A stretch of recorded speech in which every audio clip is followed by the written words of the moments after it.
Sam, I suppose in the context of the season, was a pretty important win for you last night. Yeah, it was. Obviously, Essendon came out firing.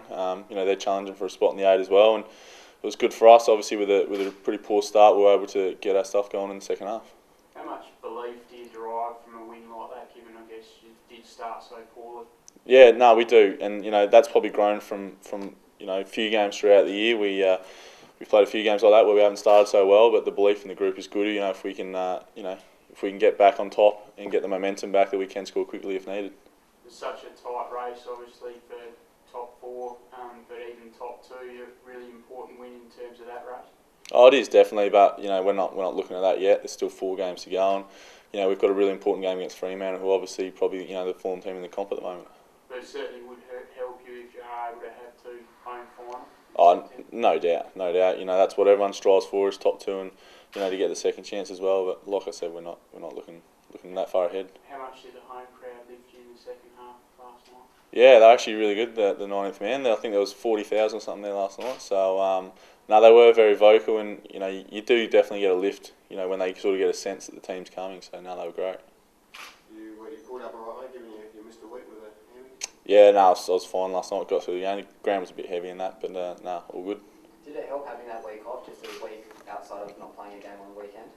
Yeah, probably won't see the advantage of it just yet. I reckon, first game back, you sort of have a bit of a blow, but I think probably 4 or 5 weeks time, I think that's where I'll sort of start to see the gains from it. Obviously, the scoreboard says that you won, but you look at a lot of the other key stat categories, and Essendon probably had the better of you. Is that something you need to be mindful of when you sit down and do your review this week? It is. We got our sort of key indicators, and like you said, Essendon did get us sort of a few things, but I think that's sort of the strength of the team, that we're able to get a win out of a game where we didn't play that well. I think look back through the stats this year against other top 8 sides, your inside 50s have certainly been right down. Do you think there's any reason for that? Or? Nah, not really sure about that one. What do you think could cause that? Is that something to be mindful of, I guess, leading into September, when you're going to come up against those sides? It's probably not something that's really important. I think if we're getting good quality inside 50s, that's really important as well, and being able to have control of the ball. So it is something we do need to get up, but it's not something that's really important. So it's more quality rather than quantity. Yeah, I think so. I think at times yesterday we got caught sort of just bombing the ball in, and sort of getting those real sort of shallow entries around 45, 50 metres out, and teams like Essendon, when they get their running game going, they can hurt you, which they did in the first half. Yeah. So the key to it is to try and drive it in deep to the goal square rather than excessive amounts of shallow. Yeah, definitely. And when we've got big boys like Taylor Walker and Josh Jenkins, when you can get them one-on-one, and we all know what Tippo can do when he's on his game as well. So it is important to get it nice and deep. Speaking of Tippo, he's out on the training track at the moment. Do you think this is the time we can see him back against the Dockers? Obviously we're not putting any time on him. It's just when he's ready, and I've spoken to him a bit about it, and he says he's starting to feel better and all that sort of stuff. But I'm not sure how he went today, but I think he's pretty hopeful that he can get up for this week. What would it mean to have him back in the side for you? Yeah, it'd mean a lot. Just structurally, he really sets us up forward, and he's another rock option as well, along with JJ. So he's great, Tippo. He's just a competitive beast, and it'd be great to have him back. Is there room for yourself, him, and JJ in the same side this week? Yeah, definitely. I think we probably showed early in the year that we can play with 3 tools plus walks. How's Porks going?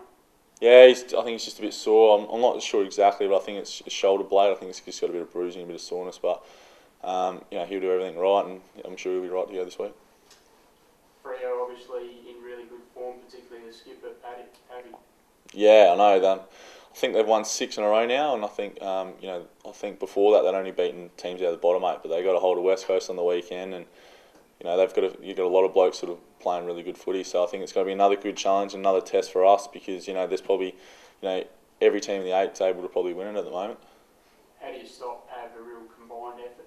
Yeah, I think it will need to be. He's got that advantage of being able to get up the ground and cover plenty of ground as well. So I think it will be a lot of blokes, Talia or Rutten as well, that will sort of pick up a bit of slack down back. Just as a ruckman, did you, as a young kid, idolise people like Matthew Primus? No, not really. I was more, Brendan Lade was someone I sort of looked up to, and as I've previously mentioned, Dean Cox and stuff like that. But I sort of missed a bit of his footy. Obviously playing the Dockers this week, they've got one of the last few real, I guess what you term serial pests in Hayden Ballantyne in their team. Obviously Stevie Mills, another one. Yeah. When you're coming up against guys like that, do you sort of need to be mindful of not to try and get sucked in? Oh, definitely. That he's really good at that, Hayden Ballantyne, and people sort of look at him as that pest, but he's actually a really quality player, and that's the one thing we're more worried about is sort of stopping his influence on the game. But we played against him last time, we were able to deal with it, and we'll do the same again. How does he draw you in? Well, I haven't actually run into him that much. I think it's more the Dogger and Riley and the sort of defenders. But the blokes that are playing him have a lot of experience, and I'm sure they'll handle it quite easily. Do you think it's a dying breed that there aren't many of those guys around these days compared to previous years? Yeah, probably. Like you said, Milne and Ballantyne are probably the two that sort of stand out. But I can't really think of any more that play like that. Well, good. Cheers, guys. Thanks, boys. Cheers.